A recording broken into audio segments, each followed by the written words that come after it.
Hi, I'm Daryl Joseph, and now I'm going to talk to you about another Balkan wine country, North Macedonia. North Macedonia, like Croatia, used to be part of Yugoslavia, okay, the former country of Yugoslavia, the socialist state between the late 1940s and 1991. And it was known then as Macedonia, and it recently became North Macedonia with the agreement. This was an agreement with Greece, basically, and the European Union.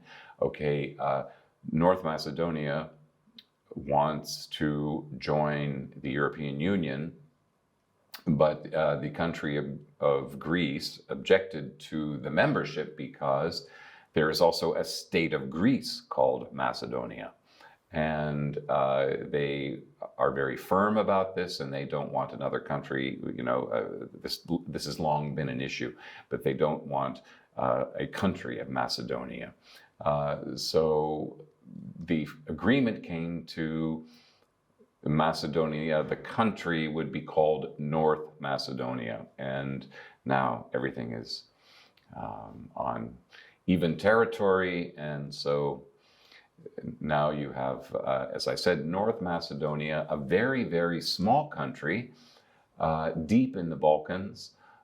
It's landlocked, in fact, so it's surrounded by Serbia, Kosovo, Albania, Bulgaria, and Greece. There is no sea around it, but although it's not too far away from the Mediterranean, being that it neighbors Greece, okay? So just beyond Greece, of course, is the Mediterranean. So this country, okay, only 2 million people are living here. Now I can mention that another former Yugoslav country, Slovenia, has a population also of 2 million. So North Macedonia, with its 2 million people, has its own wine culture, wine sector, and it also goes back thousands of years as well. It is a country worth exploring, and it is very proud. The winemakers there are very proud of what they produce, and I'll explain more about the history in a bit. I just want to say that if you put it with its latitude, it has a latitude of about 41.6 degrees, which is very similar to Italy, Tuscany, or Bordeaux in France, or Napa Valley in California. It's very similar in latitude. It is a very hot and dry region, the country of Macedonia. It's one of the driest, actually, in Europe. The temperatures often soar above 42 degrees in the summer, and the winters can be pretty cold, of course. But the nice thing about it is you have a mix of the continental and the Mediterranean influences, okay, that are going toward the vineyards. So you do have some nice Mediterranean warmer air coming up from the Mediterranean from the south, and then of course you have the continental cooler climates in the winter, and then the very hot dry temperatures in the summer. The good thing about that is, just to mention now, is that spraying the vineyards, because of the heat, the dry heat, you have a lot of clean grapes, and so spraying is only necessary maybe 4 times to 6 times per year. Okay, so, and I can tell you that the vineyards are very, very beautiful and well taken care of. I will come more to it when we get into the specific regions, but it really is a lovely wine country. Now, the history does go back many, many centuries, where they found residue in old clay amphora vessels going all the way back to the Bronze Age. And then you also had wine remnants of wine, remnants of grapes. There were plantations and wine production from the 1st century BC up through the first millennia. So, and then of course you had from the first millennia all the way up through different periods. You had there was a Roman period, there was a Ottoman period. Of course, there were hundreds of years when Macedonia was part of the Ottoman Empire, of course. And then coming into the 20th century, you had Macedonia as part of the socialist state of Yugoslavia, which I mentioned earlier. And during this period, Macedonia was a very important part of Yugoslavia's wine production because, again, of its climate and the ability to produce many grapes there. In fact, one of the biggest wineries in southeastern Europe is called Tikves. It was founded in 1885, and it still is in existence today. Now, 1885 was not Yugoslavia, okay? That goes way back to another age. But during the Yugoslav time, between the late 1940s and 1991, mass production was the name of the game. I think I mentioned that to you before, especially when talking about Croatia. Mass production was the name of the game. You had cooperatives. All grapes were basically grown and put through production at the big wine cooperatives or the combinats. And therefore quality, was lacking. And I wouldn't go so far as to say that it didn't exist, because you had some wines which were, just nice, simple, easygoing table wines. That's true. But there was a lot of it produced in Macedonia, and this went throughout. It was sold throughout the state of Yugoslavia, and so that was very important. It was one of its main producers. Now, after privatization in 1991, or let's say after Yugoslavia began to fall apart, and then eventually when Macedonia gained its own statehood, there were many private producers coming in. Most of them were from Macedonia. Of course, they were, the owners were in different businesses, okay? So these are the people that started their own wineries, and they were able to bring in outside wine consultants for winemaking, for good quality winemaking, and a focus was on, in the case of Tikves, going from bulk wine production to quality bottle production. That's very important, and this all was occurring after around 1998 on up through the past decade. And they've made great strides, and there have been a lot of international wine awards for some of the wineries, including Tikves. And I will tell you more in a bit. Okay, to get into the regions, well, there really is one main region. There are 3 regions, but there's mainly one. But I'll tell you some general things now. There are 28,200 hectares of grape vineyards for winemaking. I mean, you have also other table grapes produced there. That's about another 5,000 hectares. But right now we have 28,200 hectares for wine grapes.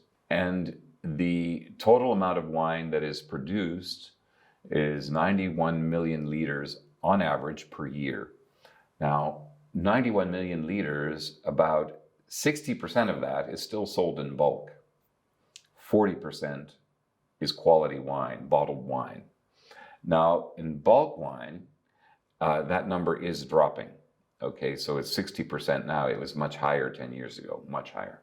But now we're up to about 40% in quality bottled wine, and that is increasing. Okay, the interesting thing is that Macedonia, only around 15% of domestic production is drunk at home. So export is a very big deal to Macedonia. The wine is exported to 38 countries internationally, and this is only with well, you have 20,000 registered grape producers, but you only have around 74 registered wineries in Macedonia. Okay, so it's not a big production sector, but they are focused on quality, a lot of those wineries. Now, as I said, 85% of the wine produced is exported. The interesting thing is, it's kind of clear cut. It's easy to define, let's say, where wine is produced in Macedonia. There are 3 regions. Now, if you look at your map, you'll see there are 3 regions. There's a western region, an eastern region, and a central region. Now, the western region, or if you will, Pelagonia Polog, that is only around 1,800 hectares in size. And then the eastern region, Pisinia Osogovo, that's only about 1,700 hectares in size. And then there is the central wine region, and that is also known as Vardar River Valley. And the Vardar River goes through the very center of the country, and it goes through the very center of the region.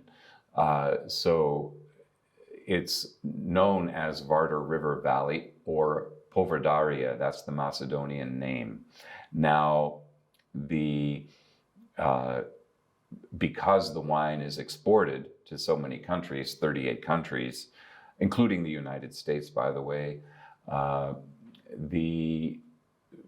there's a marketing impetus to keep the name Vardar River Valley for the export. It's a lot easier to be understood for export countries, Vardar River Valley in English, instead of Povrdaria. But it's good to know that's the name of this main region, which is 24,664 hectares in size.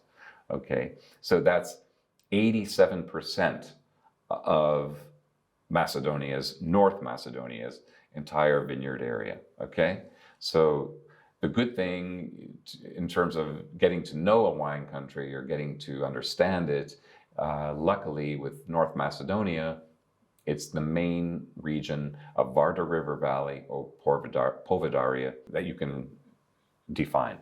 In Povrdaria, or the Vardar River Valley, you have the Tikves wine district. I mean, there are other districts like Skopje and Veles, and a few others, but Tikves is a very famous one because it's also the name of that main winery that I told you about earlier. Okay, the winery that was founded in 1885, Tikves, that's the name of the region, the district, I should say, the wine district, Tikves. It's also called Tikves within the Vardar River Valley. Now, the Tikves wine district is quite big. It's more than 12,000 hectares in size. So keep that name in mind. It's important. And I would say that Tikves winery has spearheaded the quality movement in the country because it is so big and there's good investment behind it. In fact, they've even, Tikves winery has even purchased a wine chateau in France. And I can give you more about that later.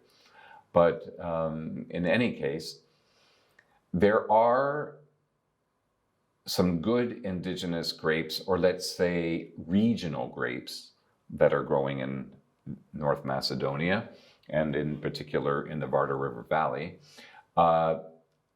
You have, now, it is first and foremost red. The red grape production is focused around Vranec, which I am going to focus on today.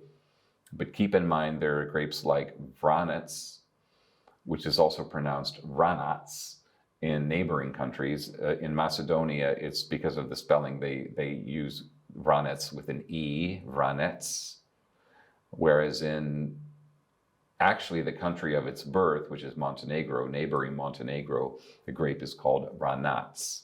And this also grows you'll find some in other neighboring countries. I'll come to that. So other red grapes are Stanushina, Kratosia, and Prokopets. Okay, these are regional grapes.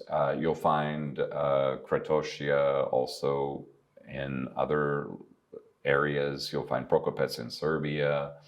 Stanushina is actually North Macedonian. You'll have other white varieties where you have interesting grapes like Žilavka, Župljanka, Temjanica, Smederevka.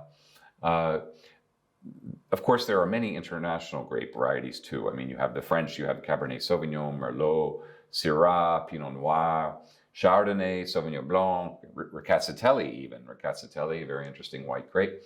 But the main grape that the country focuses on is Vranec. Okay, Vranec it comes from the name of, it's kind of like it means a strong, black, or powerful stallion, okay, maybe a black one. Because Vran and Vranec, it also means raven-colored or black, and that's why the wine could sometimes be called black wine, but not really. I mean, in terms of maybe there in a local way, but it's a dark-colored wine. It's very deep and dark, but a beautiful, nice red wine is what's produced. Now, as I told you, the name is pronounced Vranec here. The origin of this grape, Vranac, is Montenegro, and it's a natural crossing. This grape is a natural crossing of Kratosia and Julienja. Okay, the Kratosia, if you recall from my talk about Croatia, Kratosia is also a synonym for Primitivo or Zinfandel. Okay, so keep that in mind. So there's a relation with Vranec and Plavac Mali in Croatia, and also, as I told you, the Kratosia. So keep that in mind. The reason that Vranec is so important in North Macedonia is because it makes up 1/3 of the country's plantation. Okay, the vineyard plantings of Vranec is around 10,800 hectares. So in North Macedonia, Vranec is the lead grape variety, and North Macedonia itself produces the most of this grape. You have the variety in, as I said, Montenegro, but you also have it in Kosovo, you have it in Herzegovina, Bosnia-Herzegovina, and you have some in Serbia and Croatia. Now, they're all in small amounts, but even in the birthplace of Vranec, or Vranac, which is Montenegro, there are only 3,600 hectares of Vranac in Montenegro. So, and in Serbia, well, you have only about 120 hectares of it. Okay, so it's quite small. But North Macedonia leads with 10,800 hectares. Very important. It is a very, as I said, a very dark black grape, but the skin is really a dark blue. It's really a blue hue. It is a later ripening grape. It comes in around the second half of September in general. It can go into October.